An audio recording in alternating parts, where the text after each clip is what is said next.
이거는 이런 물건 다시 못 만나다 생각하시면 돼요. 이렇게 안 깎아줘요. 신축이잖아요. 또. 이거는 그냥 운 좋게 만났다 생각하시면 돼요. 진짜. 의향서 접수하고 미팅하러 갈 때 같이 갑시다. 그럼 내가 도와드릴게. 괜찮네, 수익률이. 수익률이 80% 가까이 나오네. 보통은 이제 한창 이제 바쁠 때는 아파트는 그냥 묻지도 따지지 않고 담아요, 일단. 네. 결국에는 유동화가 되는 부분이고, 거기에서는 기본적으로 수익률이 30% 이상 깔고 가기 때문에. 근데 이 건은 신이사님 툴에서는 87% 나왔고, 연 환산하니까 150% 나와요. 여기서 어느 채권이죠? 1번. 1번. 네. 매입 비율을 몇 퍼센트 정도 계산하셨어요?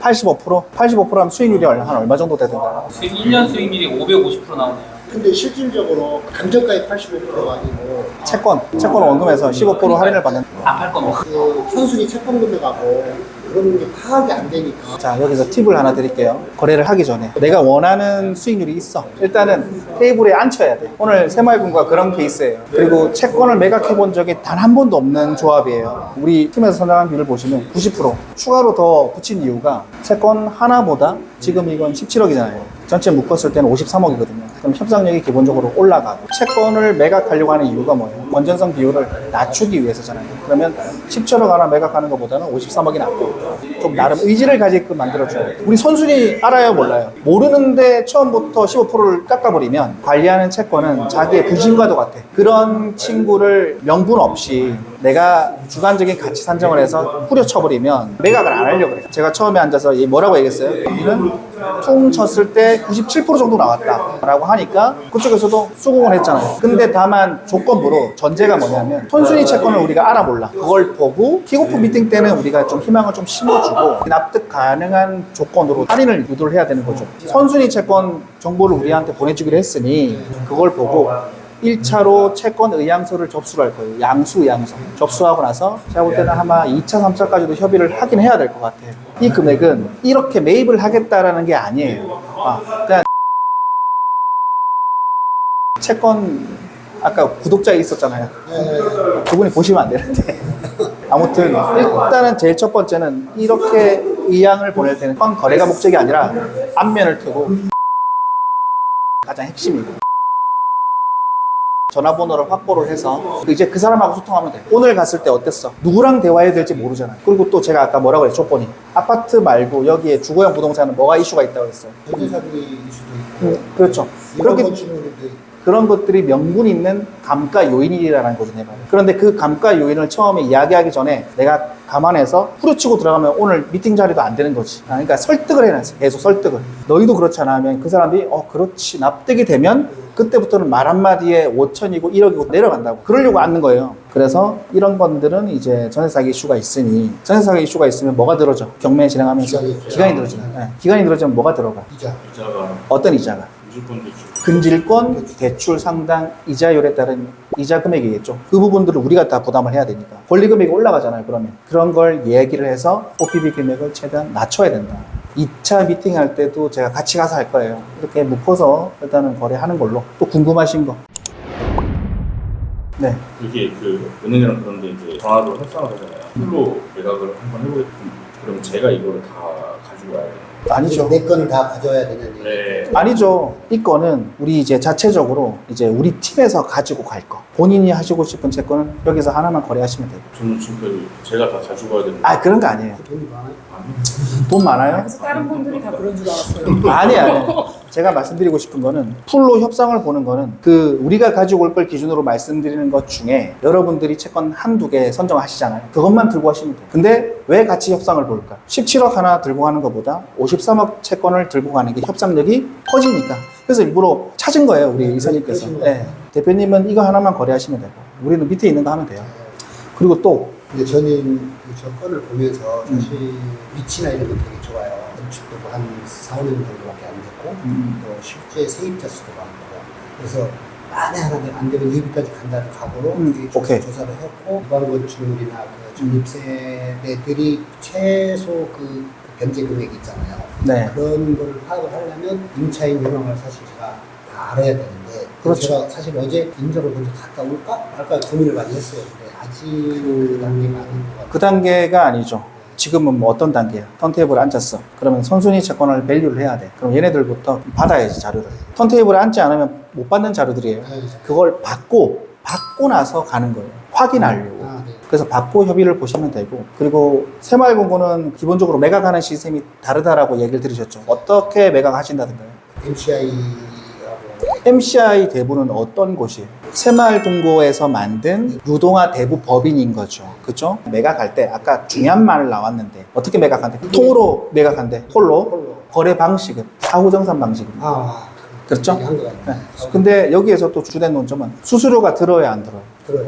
들죠? 그러면 새마을금고 입장에서는 MCI 대부에 매각할 때 수수료가 발생한다. 둘째, 사후정산이다. 사후정산에 대한 개념은 아세요? 어떤 개념이죠? 이게 주된 협상의 포커스가 될 수 있는 게, 사후정산은 외관상 거래가 됐지만 이 채권이 고가 입찰이 될 수도 있고 저가 입찰이 될 수도 있잖아요. 그럼 위험 부담료를 같이 나누는 거고, 만약에 저가 입찰됐을 때는 사후정산, 즉 손실이 발생했어. 그러면 새마을금고는 채권을 매각했음에도 불구하고 손실을 떠안아야 되는 그런 구조예요. 확정적 채권 매각이 아니에요. 근데 우리는 어떻게? 확정 채권 양수잖아요.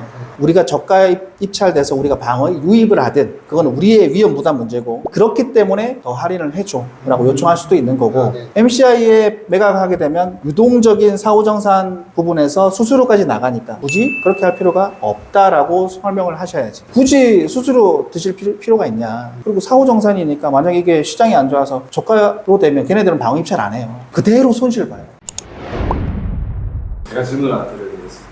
네네. 그러면 사후정산을 할 때 새마을금고 입장에서는 사후정산을 해서 매각을 한다 치지만은 대손 충당금에 대한 이슈는 없나요? 대손 충당에 대한 이슈를 외관상 떨기 위해서, 이것도 나가면 안 되는데 새마을금고 이거는 B 처리해 주세요.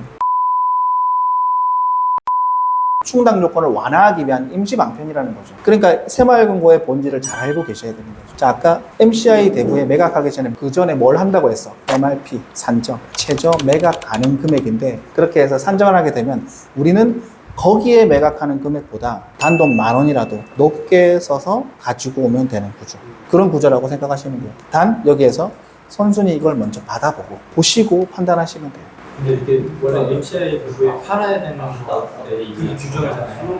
그게 규정인데 이거 딸고 매각 할 수가 있는 거. 네. 이유는 손해를 보려고. 방금 전에 얘기했던 이유들 때문에 MCI도 대부법인이에요. 자기 자본 몇 배수, 10배수 한도가 있다고. 채권 100억을 증자했어. 그러면 10배수면 1,000억이죠. 그 넘어선 채권들이 나오는데, 조 단위로 나오는데, MCI의 매각 공고 규정은 있지만 적격한 자격을 갖춘 대부업자, 자본금 10억 이상, 신용회복위원회 협약이 되어 있고, 금융위원회 산하 금융감독원의 대부 채권 매입 추심업자일 경우 그쪽으로도 매각해도 된다. 단 MCI 평가 금액보다는 조금 더 회수하는 금액으로 평가 금액을 어떻게 할 수가 있나요? 물어보면 돼요. 새마을금고 잘 얘기해서. 그래서 우리 그 다른 새마을금고하고 거래를 할 때는 오히려 물어봐요. 이렇게 만들어 나가는 거예요. 거래처를. 채권 나올 때마다 MCI 나왔어요. 평가금이 나왔어요. 얼마인데요? 뭐 1억 채권인데 저희는 한 그래도 9천만 원이에요. 그러면 저 9,100만 원에 사갈게요. 9,100만 원에 사가더라도 선순위 감안하고 내 수익률이 위배가 되지 않는다면, 침해가 되지 않는다면 그냥 선물이지. 그렇게 생각하시면 됩니다. 삼성동 건 있잖아요. 아파트 수익률이 너무 낮다고 26%인가 그런데, 네. 그거 우리 좀 대표님하고 얘기해 보니까 수익률이 네. 간다. 아까 이게 이익까지 가야 될 것 같아서 이게 좀 힘들었다. 네, 네. 그러더니 조금 더 조정을 해보자. 네. 이제 그쪽에서 이유에다 보고 했을 때, 이 정도면 되지 않을까 하는 금액인데 서로 입장이 있으니 그걸로 공동해서 향수의 계약서를 넣어줘보세요. 이렇게까지 얘기가 됐거든요. 채권 평가표를 네. 우리가 만들어서 평가하는 이유가, 협상을 할 때 명분 있게 협상을 해야 되는데, 우리의 가장 큰 명분은 수익률이기도 하지만 우리 수익이 별로 안 돼서요 라고 표현을 하면 거래가 안 되니까, 제일 우리가 평가 금액의 제일 상단에 있는 게 뭐예요? 경매 낙찰가율이잖아요. 네. 낙찰 금액에서 나눠 먹는 건데, 그 낙찰 금액을 기준으로 했을 때 우리가 선순위 금액, 진행되는 기간, 금융 비용 이런 것들을 녹여보면 수익이 얼마 되질 않는다는 걸 얘기를 하면 채권 담당자들도 잘 알아요. 그런 부분들을 잘 알기 때문에 협상이 되는 거예요. 그래서 여기에서 조율하시면 돼. 제가 봤을 때 낙찰가율이 좀 더 높을 것 같다고 생각을 하거든요. 네. 낙찰가율을 그때 몇 프로 산정을 하셨어요? 85%? 네. 얼마에 낙찰될 거라고 보시는 그 거예요? 시세가 지금 7억 가거든요. 네. 시세가 진짜 7억 가는데 제가 봤을 때 한 6억 3천, 4천은 갈 것 같아요. 6억 3, 4천? 네. 90%가 나온다는 네, 말씀이시네요. 네. 근데 거기가 위치가 또 그렇게 나쁘지도 않고 음. 여기서도 한 10분 이내 거리고 물건도 뭐 저희 거의 인정을 해봐서 이 정도면 괜찮겠다 싶은 생각이 들었거든요. 그분들이 원하는 가격에는 뭐 26%밖에 안 나와서 5억 4천에 산다고요? 5억 4천인데 5억 3,500까지는 얘기 5억 3,500? 연체율 몇 프로예요? 9.45%인데 9.5%. 9.5%. 네, 9.5% 제가 넣었어요. 훌륭한데요? 괜찮을 것 같아요. 괜찮은 정도가 아니시고. 원금에서 7% 할인? 그렇죠. 92% 정도 됐었어요. MRP 얼마 나왔대요? 그 말 안 해요? 얘기 안 해줬어요. 근데 이제 MRP가 아마 90 나왔을 거예요. 이거는 이런 물건 다시 못 만나다 생각하시면 돼요. 이렇게 안 깎아줘요. 신축이잖아요. 또. 이거는 그냥 운 좋게 만났다 생각하시면 돼요. 진짜. 아무튼 그 부분은 장대리하고 얘기해서 바로 네네. 의향서 접수하고 미팅하러 갈 때 같이 갑시다. 그럼 내가 도와드릴게. 괜찮네, 수익률이. 수익률이 80% 가까이 나오네. 1층 물건이에요. 구축, 일산. 얘보다 좀 더 컨디션이 안 좋아요. 그걸 4% 깎아서 샀어요. 4%요. 별로 깎아요. 그러니까 그렇게 생각하시면 안 된다고요. 이렇게 깎아주는 게 드문 거라고요. 왜냐하면 수익이 확실시 되는 채권이라서. 아파트를 그렇게 깎아주는 건 없어요. 보통은 이제 한창 이제 바쁠 때는 아파트는 그냥 묻지도 따지지 않고 담아요, 일단. 예. 결국에는 유동화가 되는 부분이고, 거기에서는 기본적으로 수익률이 30% 이상 깔고 가기 때문에. 근데 이 건은 신이사님 툴에서는 87% 나왔고, 연 환산하니까 150% 나와요. 그 정도 할인이 된다면. 500만 원 깎아준 거는 분이 몰라서 그런 거예요? 아니, MRP가 나왔어요. 나와서 그렇게 깎아주는 거예요. 그 담당자는 그럴 권한이 없어요. 그래서 MRP라는 시스템이 생긴 지가 그렇게 오래되지는 않았지만 생김으로 인해서 우리가 할인받아서 가지고 올 수 있는 강력한 명분은 되긴 돼요. 담당자들도 예전에는 그런 기준 금액이 없다 보니까 실무 책임자들의 주관에 따라서 많이 흔들렸다고. 올렸는데 이거는 자기가 봤을 때 이건 이 정도 회수할 수 있을 것 같은데 하면 실무자가 봤을 때는 이 정도면 매각이 안 될 것 같은데 했는데 실무 책임자 입장에서는 야 100 불러 이 이상으로 팔지 마. 하지만 MRP 산정에서 공인되는 회계법인에서 산정을 해서 이거는 90%입니다 라고 하면 우리는 91%, 92% 사올 수 있는 명분이 되는 거예요. 원래는 8%나 7%는 할인이 원래는 안 됐었더라고요. 근데 이렇게 매각 시스템이 바뀌면서 우리가 이제 반대급부로 이제 이런 실익을 또 얻게 되는 그러한 시장이 되었기 때문에 가능한 채권이라고 보시면 될 것 같아요.